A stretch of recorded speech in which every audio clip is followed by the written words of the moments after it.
Hello YouTube, just gonna make a quick video on my Polaris Sportsman Highlifter 1000.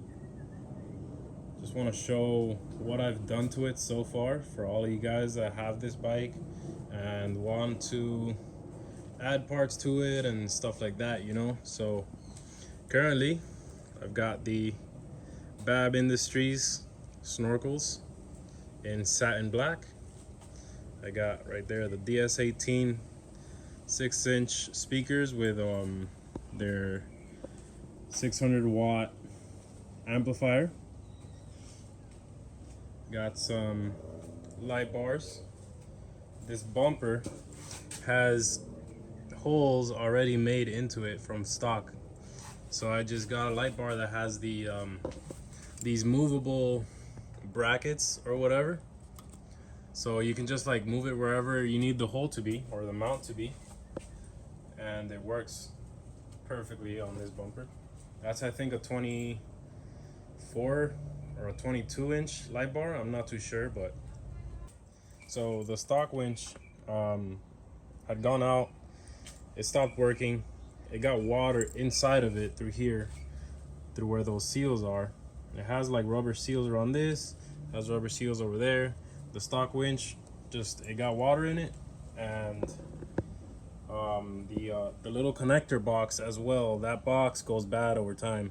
So everything first it was the connector box and I changed that out, but then the winch itself took in some water and it just stopped working. So I went to Harbor Freight and I got their ZXR 3500 winch, and this is a winch line from Amazon, just a rope, synthetic rope. It's like 20 bucks on Amazon.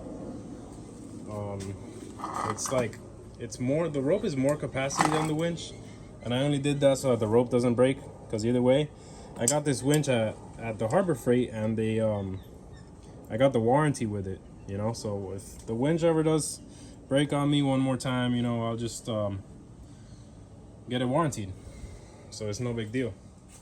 At least I won't have the rope snap on me on occasions, you know. So these are some nightlight, just Amazon lights. So you guys can see that. Amazon lights. That is actually the plastic housing, the stock housing for the stock headlights, basically. So what I did was I cut out the back of them, and I cut it out enough just so that these lights work, and then I just mounted them on with self-tappers. So there's just some 8mm self-tappers. Self-tapped it in, connected the connections, and it all works.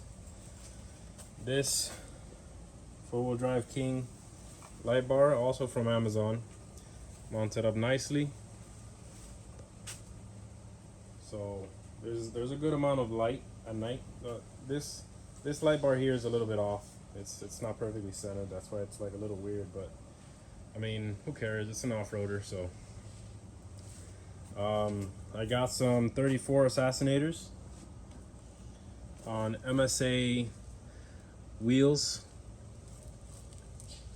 These things are beast. They're the best tires I've ever ridden, man. I've gone through a few sets already. This is my third set of tires. First, the stock Outlaws, the Outlaw 2s. They're 29.5 and they're pretty good. My other set of tires were 31-inch Moto Havocs, and they were also pretty good, but nothing compares to these, man. If you do real mud riding, these are the best tires you can have. They're just beast. In the back here, I'm running 2-inch spacers. Again, I buy a lot of parts off of Amazon just because bang for the buck, you know, cheap priced, not cheap material, but cheap priced parts, and they all work, you know.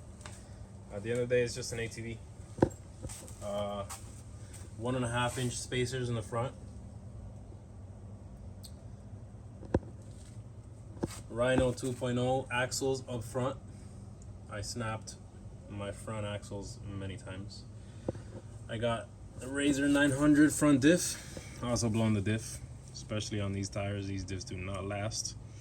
Razor 900 diff is the shit, bro. They're the best diffs.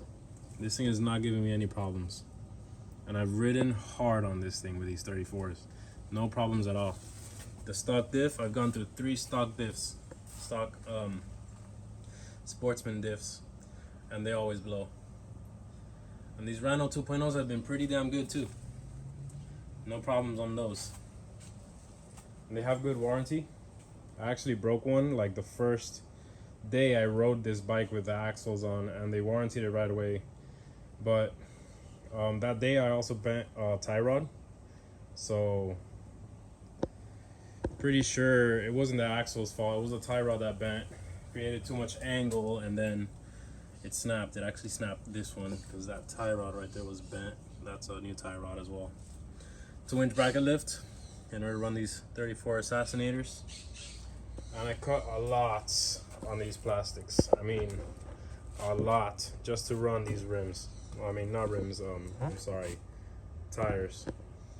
This plastic, you can see here from the cut I did, would run down, straight down. And it would be like basically just over this tire. Like there was no way to even mount the tire before I cut these plastics. I cut them up all the way. This was, I would say, over here. So I cut this really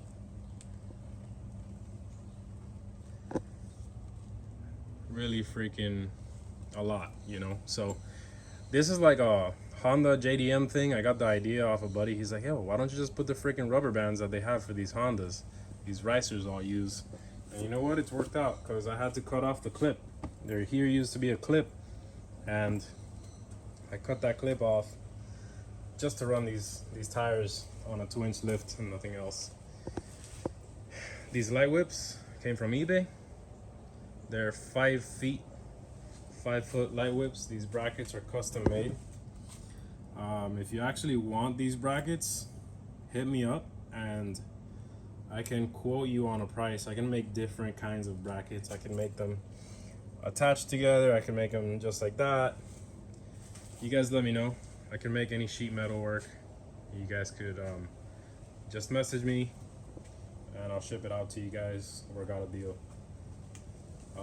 The axles on the back, they're stock. The stock axles on the rear. I got the Checo rear brace, rear diff bracing mount. This is a hook from Harbor Freight. Fit in there perfectly with a bolt, and that's where I get towed or tow people out from their mud hole. This is the Kimpex Nomad. Kimpex Nomad back seat storage box. I love this thing, man. I've flipped over a couple times, and this box has literally saved my bike from flipping over farther. So it has good storage. This is just the cooler that I use. I have it mounted up with some handy dandy screw-on little thingamajiggers there. I don't even know what they're called, but keep some spare rope for towing. My watertight box for my phone and wallet and whatnot. Damn it. There you go.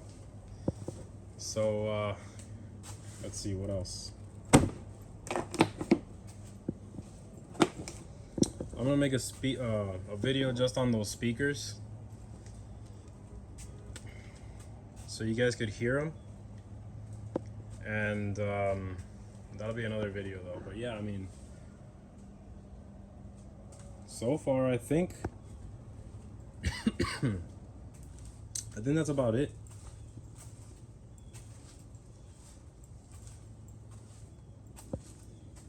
Not sure what else here. Trying to see if I could find anything. But oh, the exhaust. This is the stock exhaust that comes on these Polaris Sportsmans. So what I did was I got a hole saw, fits on a drill, you know, put it on there. It's 3 inches, 3-inch hole saw. Drill it out, and then at AutoZone, Auto Parts, whatever, you get a piece of 3-inch exhaust pipe, just weld it on, and you got yourself a loud exhaust. I'll also be making another video on that, just on that, so you guys could hear it, along with the speakers and such. But yeah, guys, just making this video for you guys to get ideas on what to get for your Sportsman if you guys have a Highlifter like mine, you know.